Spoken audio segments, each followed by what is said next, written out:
আমাদের সংস্থা থেকে আমরা সেগুলো নথিপত্র পর্যালোচনার পর আমরা বুঝতে পারি যে লোকটা কতটুকু ভিকটিম হয়েছে, এবং যার দ্বারা ভিকটিম হয়েছে তাকে আমরা হাজির করার ব্যবস্থা করি, নোটিশ করি, অনেক সময় থানা পুলিশের সহযোগিতা নিই। হাজির করে তখন আমরা দুই পক্ষের কাছ থেকে সত্য ভাষণ শুনতে চাই। সত্য ওকে, যদি অপরপক্ষ আপনার নোটিশ পেয়ে তারা না আসে তখন কি করে? তখন তার বিরুদ্ধে আইনি ব্যবস্থা নেওয়ার যথেষ্ট সুযোগ রয়েছে। যদি ঘটনা সত্যি হয় যে একজনের কাছে একজন পয়সা পাবে, কিন্তু আপনার নোটিশ পেয়েও সে আসলো না, আপনি শেষ পর্যন্ত কতটুকু আইনিভাবে তাকে কতদূর পর্যন্ত নিয়ে যেতে পারবেন বা বিচারের ব্যবস্থা করতে পারবেন? আচ্ছা, যিনি আসলেন না তিনি কেন আসলেন না? আপনাকে মানবাধিকার অ্যাভয়েড করলেন, তিনি কিছু মনে করলেন না।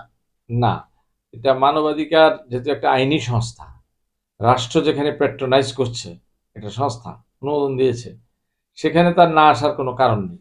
যদি না আসে তাহলে ধরে নেওয়া হবে তিনি অপরাধের সাথে জড়িত। এরপরে আপনাদের করণীয় কি?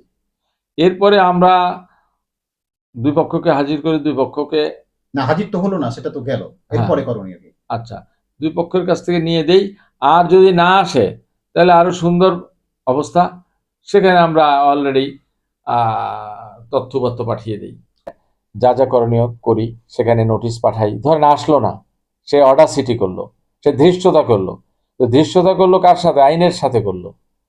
তখন আমরা আইনগত ব্যবস্থা নিই, তাকে আমরা সঠিক তথ্যপত্র দিয়ে প্রতিবেদন উপস্থাপন করি সংশ্লিষ্ট ফোরামে, তখন সেখান থেকে ব্যবস্থা নেওয়া মানে হয়। পরবর্তী আইনি পদক্ষেপ নেওয়ার জন্য, তাকে বিচারের আওতায় নিয়ে আসার জন্য আপনারা একটা তথ্যপত্র দিয়ে একটা ডকুমেন্ট দিয়ে দেন, যাতে পরবর্তী আইনি পেতে দিয়ে দেই না, ডকুমেন্ট নিয়ে আমরা সংশ্লিষ্ট ফোরামে পেশ করি। আচ্ছা, সংশ্লিষ্ট ফোরাম হতে পারে প্রধানমন্ত্রীর কার্যালয়, হতে পারে মহামান্য মানে রাষ্ট্রপতির দপ্তর। ওই বিষয়ে যেখানে তাকে ব্যবস্থা নেওয়ার জন্য হ্যাঁ, যেখানে দরকার হতে পারে। হ্যাঁ, হ্যাঁ, রাইট। ধন্যবাদ মহোদয় আপনাকে।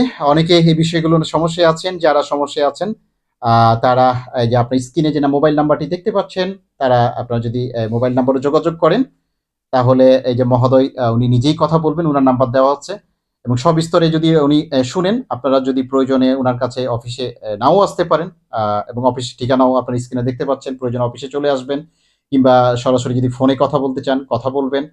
কথা বললে আপনাদের অনেক সমস্যার সমাধান ইনশাল্লাহ উনি উনার মতো করে দিতে পারবেন, আমরা বিশ্বাস রাখি। ধন্যবাদ, সবাই ভালো থাকুন, সুস্থ থাকুন, আল্লাহ হাফিজ।